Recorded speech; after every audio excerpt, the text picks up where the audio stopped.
This is the CHRILLCAST. I'm Chris. And I'm Matt, the wise fish. And today is, I'm going to do this because Will has abandoned me. Manic Monday. Okay, that's my best attempt. And Mr. Wisefish, tell us about your channel.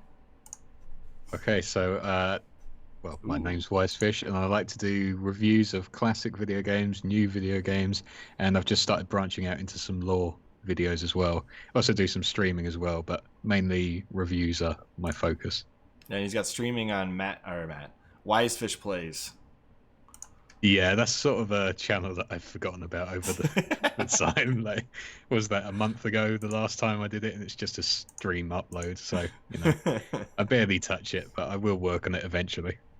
Yeah, and if you accidentally land on Wisefish Plays, you can always get back to Wisefish by going to the channel's links there. Yeah. So yeah, exactly. youtube.com/WISEFISHGAMING. That's Wisefish Gaming. Go subscribe, guys.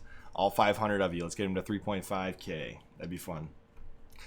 So today's Manic Monday episode, we're going to be discussing mostly Mass Effect, but also some other interesting info. So the first quick topic is going to be that the Mass Effect trilogy is all but proven to be ready for a remaster as of some rumors from EA and various other outlets. And definitely something I am looking forward to if they do it right. It's about time. Like, we've been waiting for it for years now. It's about time. It's been, well, it's not announced yet, is it? Not officially announced. No, it's not officially announced, but it seems like it's getting there. Yeah, I think it was like a Portugal site or something leaked the images or something like that. Well, as this aptly named Fizzy or Fishy, I'm not sure how you pronounce that name there. Everything's fish related now. It says Mass Effect Legendary Edition, which is actually what the rumor / leak seemed to point to, was that it was going to be called Mass Effect Legendary Edition. And in my mind, the only way it can be legendary is if they fix Mass Effect 3's ending. Well, if they want to make a next edition, then like a next game, then they may fix it. But I mean, I didn't mind it too much. But yeah, I can see the problems. Well, I think the biggest problem I saw with number 3's ending, and I'm not going to spoilers, I will put a timestamp below to get past this part, but my problem with Mass Effect 3 is essentially that at the end, there was this great indoctrination theory that everybody was swirling around the internet, and it made a lot of sense. And then they said, EA's like, nope, that's not it. And then everybody's like, wait, what is it? Yeah, I mean, good old EA there. Just like completely ruining everyone's hopes and dreams. Then they put out that extended ending DLC that they were originally going to sell to everybody as like a stopgap for making people happy, and it just made people just confused and angry. Yeah, and it's been like that ever since. So. I mean, yeah, I think my problem wasn't that there's just a real lack of choice, and the sort of every ending sort of kind of was the same. You had a lot of choices on color of the final beam that launched out of the Mass Effects. Yeah, but essentially it was pretty much the same. It was like yellow, ending, green, regardless. Blue, red. Yeah. I don't remember. There's like 3 or 4 different colors. I don't even remember what each one did, but yeah, I was pretty underwhelmed by that. But the rest of the game was fantastic, I thought. Oh yeah, up until that point, I even think that everything leading up to that point was still good. Yeah, I mean, going back to the Citadel when it's like completely blown up and everything, that was so cool. So yeah, I love it. I really want to play it again. I hope that if they do this remake, that they apply Mass Effect 2's controls to Mass Effect 1 and up-res the graphics. Well, they said the reason why they said something like EA's not happy with the graphics of Mass Effect 1. I think I saw that the other day. Mm-hmm. So that kind of worries me. Like, I mean, it's only a remaster, so. But, I mean, what if they went full-blown like Halo Combat Evolved Anniversary and up-resed and remade all the graphics for the first one? I mean, that's good, because then the problem I had with the anniversary of Combat Evolved was they used Reach assets. Well, yeah. So it kind of lost its thing. But luckily, Mass Effect doesn't have anything like that, unless they Right. use the face models from Andromeda. Then it looked worse than it did when it first came out. But Might have a problem with that. yeah, yeah, I think the best thing they could do would be to literally try to move the assets from Mass Effect 1, up-res them to look nicer, and put them into the Mass Effect 2 engine, and then just do a... And if it's coming out this year, I doubt that's going to happen. But if they're putting more time into it, it's coming out sometime in the early next year, they might be able to get to this. And maybe they've been doing this for a while now, we just don't know it. But yeah. I'd love it if they just imported essentially the whole game from Mass Effect 1 into the Mass Effect 2 engine. Yeah, just little subtle things that you need, like a bit better lighting, facial models, animations. That's all it really needs. I mean, the base game is fine. Mm-hmm. Oh yeah. All you need is just like to feel like you're playing it in a more modern version with 60 frames per second and stuff. I mean, I personally, as much as I love Mass Effect, I don't think the original Mass Effect's actual like gameplay translates well to a modern game. I think Mass Effect 2 is a much easier one to get into. Yeah. I can't remember Mass Effect 3's changes. The only thing I really remember was the ship that gets chased around the map. And that used to give me like panic attacks when you get those collectors' ships closing in on you. Apart from that, I can't really remember much else. I have to say probably the vehicle in, it must have been 3. The vehicle that they put in, no, I'm sorry. I think it was the vehicle in Andromeda was just straight up garbage. Oh yeah, yeah, it really was. It was so bugged. So please stay away from the vehicles. Yeah, I never really liked the vehicle bits. Mass Effect 1 had vehicles as well, and I really did not like those bits. I just tried to figure out how close to a 90-degree angle I could drive the little vehicle. Yeah, it's like the horses in Skyrim where they could go up vertical cliffs somehow. Yep, because, gravity and that fun stuff. Well, that's how horses work, apparently. Yes. So, yeah. And if you had figured out somehow a way to put it upside down, you probably could have done that too. Oh, yeah, of course, yeah. Well, in Mass Effect, gravity's different. So it is. It's explained in the lore somewhere, probably. Probably one of the few things that you don't get in, your sci-fi gaming is the biotics. I love the biotics. My brain's, is it bionics or biotics? Biotics, right? Bionics with Bionics. I think it's bionics. Whatever. Biotics is a. I can't. I'm messing myself up now. Yeah. But yeah. I really loved that aspect of it because there's not a whole lot of that kind of other than the Force and like Star Wars, you don't see a lot of that. Yeah, it was an interesting thing, especially when you get to build your character around that in Mass Effect 2. Like as he, spoiler again, but as he dies at the start, right, and then gets resurrected, you can just build him to whatever you want. It was a really smart way to tie in the games. Yeah, exactly. Especially since the PS3 owners didn't get Mass Effect 1 until much later. Did they not? I did not know. It was Xbox exclusive. Oh wow, I did not know that. I missed that one. And even now, Mass Effect, I think they said like over 70% of their sales were on Xbox and PC. Oh, it might have been. Right. It might have been 80%. PC, I can imagine. It was a way higher seller on Xbox and PC. Mostly Xbox, actually. Well, is that BioWare going to be bought by Microsoft then? I think if anything, EA is going to get bought by Xbox. Yeah. Might as well do. They're on Game Pass, so it'll probably be a $30 billion acquiring. It would be so much because of that FIFA license and all the sports and stuff. I wouldn't be surprised if they bought everything but EA Sports and rolled EA Sports off into its own thing. I wish they would. Because that probably is that's like a self-sustaining division of EA. Like they probably don't need the parent company to run EA Sports. No, not really. So much Isn't it money. like 80% of their funds come from sports? I wouldn't be surprised. It's just ridiculous. So you want to get on to this next topic? Yeah, sure. So Halo Infinite pre-orders are already up on Amazon and everywhere else. It's like, we're over a year away and pre-orders are already up. How do you feel about that? Well, I guess we're not officially for a us year in the away. UK. Yeah. Oh, it's not? No, the UK sites everywhere. I've looked everywhere. We still don't have it. I really don't get why. The US have got pre-orders up and ready, and like the UK just it's still just saying coming.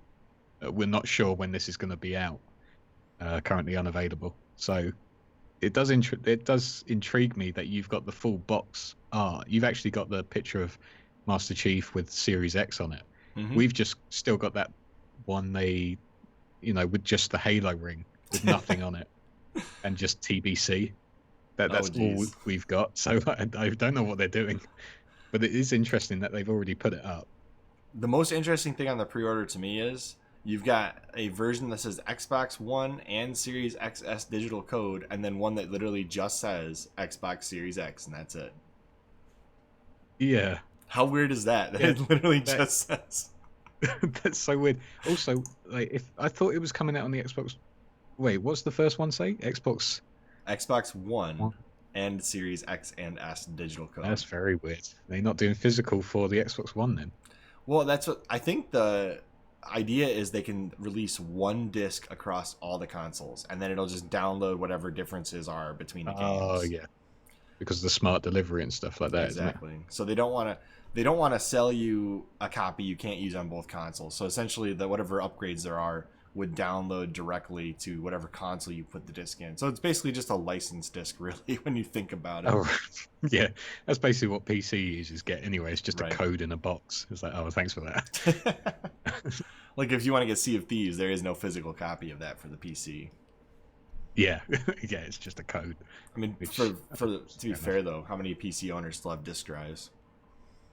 Oh, yeah. I mean, all the cases that I was shopping for when I built mine, I don't remember many with a drive slot. Or if they do, they're really like the old style, retro looking cases. Mine doesn't have any room for it. Mine's got room for like 6 drive slots. Oh, I got a hulking beast of an enclosure for my PC. That doesn't contain a whole lot of actual hardware in it, but it's a waste of space. It's good. Yeah. I do find that funny when people are saying about, the Xbox Series X looks really big, and I'm sitting there with my huge tower, just like, well, yeah, it's pretty big. I still think that Microsoft is missing a huge market with the Xbox Series X, and I won't detail too far into this, but they should have the ability to run straight up Windows on the Series X. Yeah, that would be very interesting. Basically, it's make it a mini computer. I think that's because they could easily market to somebody who doesn't want to buy like a full-blown PC. They want to be able to game and do like just Windows apps like Microsoft Word, Office, those types of things, and then plug in a keyboard and mouse. You're good. Well, exactly. All you got to do is link it up to a monitor, and I mean, that's it. Yeah. I've just been saying this all along. They already sell. They already sell like keyboard and mouses for the Xbox. It's not like you can't use it. So I think they probably will go that way. There'll be an app or something like that. I hope so. They're probably trying not to have the same kerfuffle they had with Xbox One, where they're like, it's all the media streaming you could ever want. Yeah, sports. Oh yeah, and gaming. Oh right. So that maybe they're just doing that, and they'll just kind of quietly be like, "Hey, look, you can use this as a PC." That would be interesting then. Yeah. But so you've bought the Halo Infinite pre-order, have you? Yes, because no matter what I play it on, I do have an Xbox One right now. Yeah. Oh, that's true. So that's not too bad. I don't know if I will pre-order yet. I'm still worried about that. Like, there's still so many things I just want to know about this game before I just even click a button. I mean, I've got all the other Halos, I guess I mean, I will get it, but if it's on Game Pass, I don't really need to do anything. Oh, I mean, like, I have all the cases on my shelf right over here. Oh, yeah, of course. I've lost mine. My dad nicked them. Ooh, that sucks. Yeah. But it is interesting that it is going for pre-order, I think. What do you think about the Bethesda acquisition? I mean, I don't want to spend a lot of time on it, but it is a big deal. I mean, I think it was huge. Is probably the word that everyone used for it. It was just a mammoth purchase. I mean, what was it, $7.5 billion? It was about $5 billion more than they paid for Minecraft. It's absolutely insane. I think someone said it's like the Marvel license was around almost the same price or something like that. I can't remember, but I think it's good.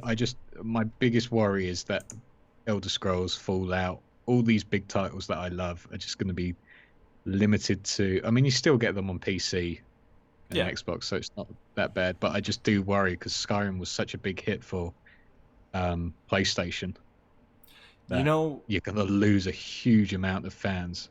But I know it's big on the PlayStation, but if I remember correctly, like the people that have continuously bought Skyrim are the people, for example, Nintendo Switch owners all bought it, but mostly Xbox is the cross generation buy where they buy it multiple times. So Sony PlayStation owners are less likely, from what I understand, to repurchase, remastered things or like things that have been ported, because a lot of PlayStation owners are more likely to hold on to their old hardware, mostly because Sony doesn't let you have backwards compatibility.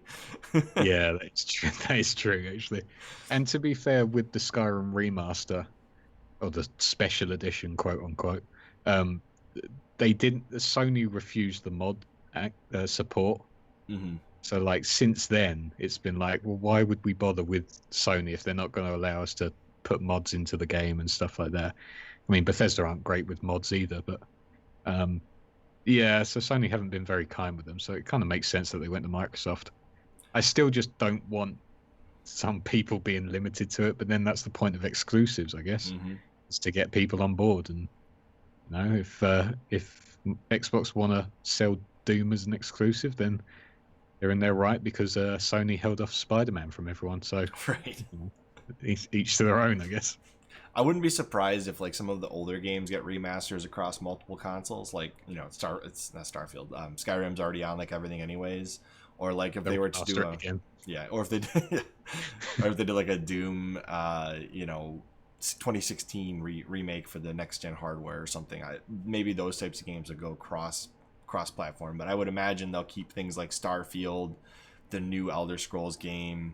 Those types of games will probably be Xbox exclusive if they do it right. Yeah, I honestly don't think they'll make Elder Scrolls 6 exclusive, or maybe the Fallout. But I think all the spin-offs and maybe Prey 2, Rage 3, if they ever make that, I think they will be the ones that go exclusive. Maybe like limited time, and then within a year they get released, like with Death Stranding and PlayStation. But who knows? I can't imagine them doing Elder Scrolls as solely exclusive. I don't know. Who knows?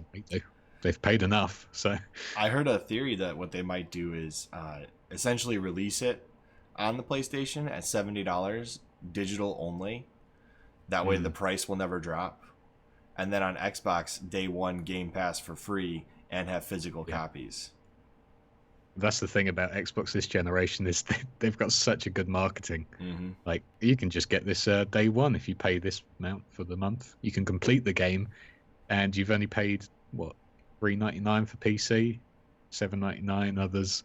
I don't know. It's ridiculously cheap, but you could just play a game for, pennies really. Yeah. So yeah, the Xbox are just storming ahead when it comes to the Xbox Game Pass. So yeah, they're going to get people in that. If they do Elder Scrolls, not an exclusive, if they just had it be a timed exclusive on the Xbox for like a year on Game Pass, and then like, all right, here's a $70 version for Sony. yeah, and then they'll be buying it in their masses. I can't believe $70, but yeah, that's a whole different thing. Yeah. I'd imagine timed exclusives are going to be a thing with Bethesda. For sure. More than anything. It'd be interesting to see what games they make under Microsoft. I think that's what interests me the most. Because now they've got Obsidian and Bethesda, and Obsidian don't really like Bethesda, so so that would be very interesting. I would love to see them buy EA, because I think Microsoft could do a much better job with the Star Wars license than EA will ever do. Yeah, I still stand by the fact that I think Star Wars license should just be open to bidders, and then whoever pitches a good idea, they can make it, like it used to be when we got like Republic Commando and stuff like that. But I think EA could be on the tables, but that bill would be absolutely huge, I imagine. Maybe they'll see how the EA play on Game Pass goes first as like an experiment. Yeah, it's true. If it brings in more people, I'd imagine they'd be like, "Look, EA, we're bringing in so many more people to your games. Mm-hmm. Let us buy you out." So we'll have to see, I guess. It also could be EA experimenting with what would happen if they made the sports games free to play. Oh, I wish they'd just do it as a live service. I hate having a FIFA game every year for £60 or $70, and it's like it's literally just do an update, and then microtransactions kind of make sense. Kind Yeah, of. yeah. They it makes way more sense for them to do microtransactions if they're gonna make it free to play. But right now they've got the best of everything. They've got a $60 game coming out every year. They've got Yeah. microtransactions. They've got like DLC essentially with those stupid card packs. It's like, oh my gosh. No, I know, and people just buy it, Yeah. and then you get tons of unpacking videos on YouTube. You know, it's just this constant cycle of people will just buy into it, and you can't really stop it. So they're, they're win-win for them, really. Right. So let's get on to the main topic now. The main topic is that Mass Effect. I don't know if they're going to call it 4 or 5, or they'll just give it a name like Andromeda was. But there's supposedly a new Mass Effect that's been being worked on for a while. And it's essentially going to be a sequel to the Mass Effect trilogy. Because Andromeda, I think they're just kind of saying, Andromeda, you're over there in that corner, and then we're working on this new game over here. Yeah, But yeah, so coming off the success of the original Mass Effect trilogy, EA and BioWare had attempted to recapture the massive market by releasing Andromeda, which we all know how that went. And it was basically half-baked, required a ton of updates to get into a state of which it should have been when it was released. It changed up the game almost to a point where the Mass Effect trilogy players just didn't really find it similar at all in no, gameplay style. And then based on that, EA's like, okay, we'll revisit this later. Well, here's later now. And they're talking about going back to the old school trilogy style gameplay and trying to kind of use that as their base for building a new game instead of Andromeda. yeah. I'll just say though that I'll be completely honest. With Mass Effect Andromeda, the only thing I liked about that game was actually the combat. I think that was actually the thing that they seemed to have focused on the most. The story was the thing that just lost me. Like there was no interesting characters. The choices were poor, and then you had the facial models, which why would you want to watch that? So, but yeah, I actually quite liked the gameplay. I think that was the one thing I actually liked from that game. I felt like there was So too much filler gameplay with no story, though. yeah, I think that was the problem. Is the gameplay was good, but then if you're just doing repetitive mission after mission, that's not interesting. That was the problem I had with Rage 2 as well. It was like fantastic combat, pointless tasks. Yeah. Uh, Every so time I yeah, try to finish the game, I get stuck. Like I just end up doing a bunch of stuff that I don't need. Like Breath of the Wild, I have the yeah, same problem. It's too open oh for me, yeah, and I just get lost and just don't finish it. yeah. I mean, I've replayed Witcher so many times and forgotten where I am when I boot it up again. I'm like, what was I doing? So if you were gonna pick a time frame in the known Mass Effect timeline to start this next game, where would you start it? Oof, crikey. I mean, I thought with the end of Mass Effect 3, because they had that, there was a cinematic at the end where you had someone talking to a little boy or girl, I can't remember what it was, and they were looking up at the skies and they were talking about something being out there. I thought Mass Effect 4, or the one after that, was going to sort of continue on that a little bit. So I thought that was the timeline. So I don't I can't really remember when Andromeda is set, but I know they've been in sort of a state. Oh, I can't speak now. Stasis, There you go. whatever it is, for a while now. I don't know. I wouldn't linger too long after Mass Effect 3. You sort of, if they're doing it so it reflects Mass Effect, the original Mass Effects, why not just continue it on? Like it was with, I was thinking like Gears 4, for example. You had that nice cutscene at the start of that game. You could do something like that with Mass Effect 4 or 5 or whatever it's going to be called. I think that would be quite nice if you want to feel that original Mass Effect vibes, you know? I think I have two ideas if we were going to go with the new Mass Effect. The first one, I would love to do like, what is it called, First Contact, where they originally made contact with other species and had the original conflicts. Have a little prequel to the Mass Effect trilogy. Because there would be so many things you could do to influence a new trilogy of Mass Effect. Like if they were gonna really mess with the Mass Effect trilogy, even if they just did like a 2-hour DLC where you could kind of do all the events leading up to Mass Effect 1 and slightly alter the humans' relationship with the other aliens, that would be super cool. Yeah, that is true. I think the problem with having something that's before that's very choice based, you don't want to make a story that when going forwards, it doesn't make sense with the events of Mass Effect 1 to 3. So like when you first meet the Krogans or whatever, you really upset them. And then when you go into Mass Effect 1, they're like your friends or something like that. I don't know. It's just a weird, you don't want to mess with the timeline too much, but I would love to see that first encounter with all the races. I think that would be really cool. I think you just have to be a bit more linear with that. Like you don't want to mess up the timelines, to say. Well, you could really, you know how Shepard has the origin story, right? In the beginning of Mass Effect 1. Like he either lone wolfs it or this or that, right? You could literally play that out instead of picking those choices in the beginning of the game. Yeah, that's true. That would be really cool, actually. Yeah, I'd love to do that. I don't know. My worry is I don't think they're gonna do a Shepard story. Probably not. I think they want to keep it familiar to the original gameplay, but they still want to tell a different story. I just don't know what they could tell because Andromeda didn't work. So what they could do is swing fully into the indoctrination theory and say, "Oh, the Mass Effect 3 ending isn't real. It's all in his head," and you could go save Shepard. Yeah, that's true. His arm did move at the end of Mass Effect 3, I believe. So yeah, I believe they it could did. do that. Yeah, I mean, plus he's Lazarus anyways, dude. He came back. yeah, exactly. So why not? I mean, the universe is so huge. You've got so many different planets. The idea behind Andromeda, where they discover this new galaxy, is a great idea. But they just didn't execute it well. Like the new enemy that you see looks like all the other ones that we've seen. It's like there was nothing different about it. So I still feel like Andromeda, the idea of it can work. You just need a good writing team. And if you're going to revamp all the graphics and stuff, then it may look great. So yeah, I'm still down for an Andromeda idea, but just not the one they did. Andromeda remake. Oh no. You just reboot it. Like, yeah, don't name it Andromeda. Do you think that? Sorry for Andromeda. This is the next one. Do you think we've waited enough time to have a Mass Effect comeback? I think so. I thought they were just going to drop it. Like, that didn't work. We're not going to do that again. See you later, BioWare. And we haven't really had I mean, the last BioWare game was Anthem, and we all know how that went as well.